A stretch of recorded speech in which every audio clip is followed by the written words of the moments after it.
आहे शनिवार आणि आज आणि उद्या यांना सुट्टी आहे आणि सुट्टी म्हटलं की बाहेरची कामंही आलीच, तर तशीच आज खूप सारी कामं आहेत. कारण जसं की तुम्हाला माहीतच असेल की मी नवीन घर घेतलंय, म्हणजे फ्लॅट घेतलाय, तर त्याच्या रिलेटेड बरीचशी कामंही चालू असतात. तर आत्ता जवळपास 90 नाही म्हणता येणार, 80% जे काम आहे ते कम्प्लीट झालेलं आहे. आणि हो, पूजेची जी तारीख काढली ती म्हणजे 30 मार्च. तर पुढच्या शनिवारी पूजा आहे आणि जी 2-3 कामं राहिली छोटी छोटी ती कम्प्लीट करायची, तर त्यासाठीच आज जायचे. आणि नवन्या आम्ही आजी बाबाकडे गेलेली, तिथे ठेवली, कारण इथे मी सुरुवात केली पॅकिंगला. मी ते देखील दाखवते. तर हे सगळं जे आहे ते पॅक करून ठेवले. इकडं तिचे खेळणे देखील पॅक करून ठेवलेले आहेत आणि भांडे देखील मी घासून इथे ठेवलेत आणि यावर बेडशीट टाकून देणार आहे, जेणेकरून याच्यावर धूळ बसू नये म्हणून. तिला जर इथे ठेवली असती तर हे जे पॅक केलेलं आहे ती सगळं ती बाहेर काढते, त्याच्यामुळे म्हटलं की तिला तिथेच राहू देत. तर तिची जी स्कूल आहे ते देखील कम्प्लीट होणार नाहीये, कारण तिची एक्झाम वगैरे राहिली आणि सोमवारी मी तिला घेऊन जाणार आहे स्कूलला आणि टीचरला वगैरे एकदा सांगणार आहे की आम्ही नाही येणार आहे उद्यापासून म्हणून. तशी ही 8 दिवस सोमवारपासून ती स्कूलला गेलेलीच नाहीये. तर म्हटलं की ते देखील करता येईल. तर उद्या होळी आहे, उद्या मी घरी जाणार आहे, तर तेव्हा नवन्याला घेऊन येता येईल आणि मग 1-2 दिवस इथे ठेवून तिला इथे 1 दिवस खेळू देऊ सोसायटीतले तिचे जे फ्रेंड्स आहेत त्यांच्यासोबत आणि त्यानंतर तिला पुन्हा पाठवून देऊ. कारण त्यानंतरचं जे काम आहे 2 दिवसाचं ते खूप काम राहणार आहे, कारण घरातली प्रत्येक गोष्ट व्यवस्थित पॅक करावी लागेल.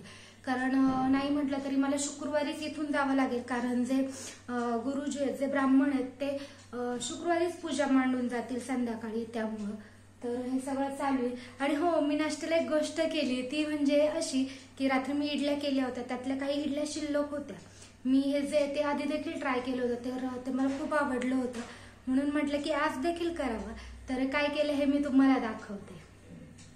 तर हे आहेत इडल्या, माझ्या ज्या रात्रीच्या इडल्या राहिल्या होत्या त्या मी छान कट केल्यात मधून मधून, म्हणजे व्यवस्थित त्याचे पीस होतील असे, आणि ते छान असे तळून घेतलेत आणि ते तुम्ही चटणीसोबत सॉससोबत खाऊ शकता.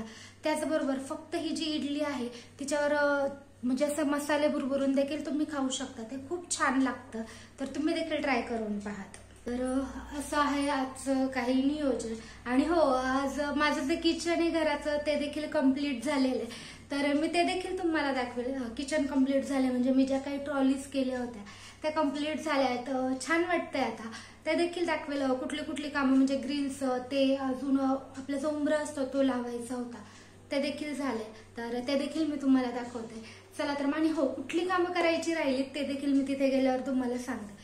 चला तर मग माझ्या नवीन घरी.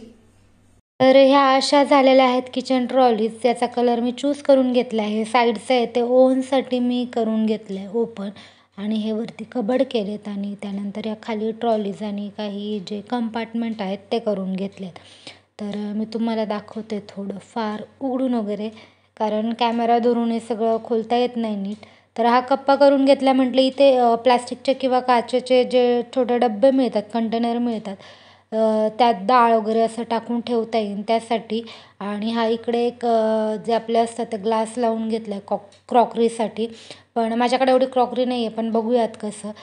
ते सगळे पूर्ण याला ग्लास लावते म्हणत होते, पण मी म्हटलं नको, तर थोडंच ठेवात आणि एक साईड पूर्ण झाकून घ्यात. आणि त्यानंतर हे आहेत ट्रॉलीज.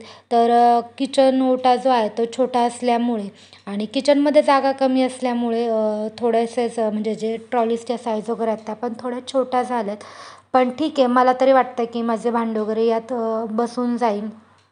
तर नंतर हे बॉटल पुल आउटचं जे असतं ते पण त्यांनी करून दिलं. तर हे ह्या साईडला जी जाळी लावली आहे ती आधी लावली नव्हती, मी सांगितले, त्यानंतर त्यांनी पुन्हा येऊन लावून गेलेत. रिस्पॉन्स अगदी छान देत आहेत हे म्हणजे ट्रॉलीवाले.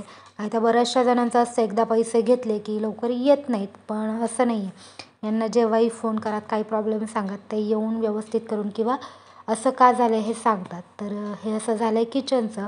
त्यानंतर हे जे ग्रिल आहेत, तर किचनचं आणि बेडरूमच्या ज्या दोन्ही गॅलऱ्या आहेत, ही ड्राय बाल्कनी, तर यालासुद्धा ग्रिल करून घेतलं. आणि इथे मी थोडीशी जागा करून घेतली तुळस वगैरे ठेवायला बाहेर, कारण ते अलाउड नव्हतं, जे आपण बाहेर काढतो ना ग्रिल ते अलाउड नव्हतं. आणि इथे कसा आता इथे दिसत नाही आहे नीट, माझ्या मोबाईल फोकस करत नाही, पण तुम्हाला इथे दिसत असेल इथे मध्ये देखील त्यांनी एक रॉड टाकून दिलेला आहे. तो आपल्या ज्या अडकवायच्या कुंड्या असतात ना त्यासाठी. आणि इकडे किचनचं जे आहे आपलं बेडरूमचं जे आहे ते देखील ग्रिल केलेलं आहे व्यवस्थित असं. हे साईडला यांनी इथे आपलं इन्व्हर्टरचा पॉईंट काढून दिला होता, पण तो आम्ही इथून काढलात आणि किचनमध्ये लावला. तो कुठे लावला आहे हेही मी तुम्हाला लगेच दाखवते. तर म्हटलं ते तिथेच आम्ही वरती करणार होतो साईडच्या भिंतीला, पण म्हटलं बाहेर नकोच ठेवायला. ते जे इलेक्ट्रिशियन होते ते बोलले मग मी तुम्हाला किचनमध्ये काढून देतो. तर त्यांनी इथे इन्व्हर्टरला काढून दिले. अगदी सोयीस्कर होईल आता हे. आणि त्यानंतर उंबरा जो आहे तो आम्हाला बिल्डरनेच लावून दिला, म्हणजे सगळ्याच याला. पण फरशीचं कटिंग कसं काय काय माहिती तिरकं झालं आहे, तर ते थोडंसं तिरकं दिसतं आहे. तर ते एक्स्ट्राची फरशी जी आहे ती मी कट करून घेणार आहे. आणि त्यानंतर हे बेसिन काढून इथे ग्रेनाईट वगैरे बसवून दुसरं बेसिन बसवायचं आहे. तर ते सगळं जी खरेदी आहे थोडीफार ती करायला आम्ही यानंतर बाहेर गेलो होतो. एवढंच हेच फक्त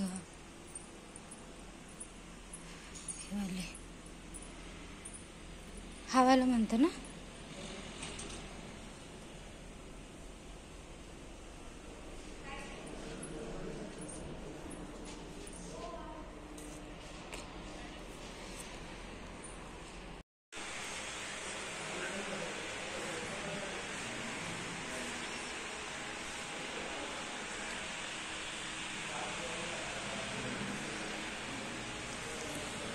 तर आम्ही सकाळी आलो होतो 10 वाजता फ्लॅटवर. तर आत्ता वाजलेले आहेत 4:15 आणि अजूनही आम्ही इथेच आहेत. कारण हे अजून एक काम जे आहे ते करून घेतलं, ते म्हणजे ग्रास लावायचं. तर ह्या एका वॉलला आणि खाली ग्रास लावून घेतलं. आणि त्याचं मध्ये जाऊन म्हणजे आम्ही दुपारी 12-1 वाजता जाऊन बाहेरची कामं करून आलोत. आणि त्यानंतर हे ग्रासवाले वगैरे आलेत ते देखील करून घेतलं. तर आणि त्यांचा ग्रास वगैरे जेव्हा लावून झालं त्यानंतर मी पूर्ण घर एकदा व्यवस्थित झाडून घेतलं. परत तर घाण होणारच आहे जेव्हा ते ग्रेनाईट वगैरे लावणार आहेत तेव्हा. पण म्हटलं त्याआधी थोडंसं क्लीन करून घेऊयात. तर तुम्ही पाहू शकता सकाळचा आणि आत्ताचा फरक तुम्हाला दिसेल. किचन ओटा देखील मी व्यवस्थित थोडासा क्लीन करून घेतलात. तर अशा पद्धतीने कामं चालू आहेत. लवकरच पूजा होईल आणि घर पूर्ण राहण्यासारखं रेडी होईल. चला तर मग आपण भेटूया तशाच एका नवीन व्हिडिओसोबत. तोपर्यंत आनंदी राहात, खुश राहात आणि स्वतःची खूप सारी काळजी घ्यात.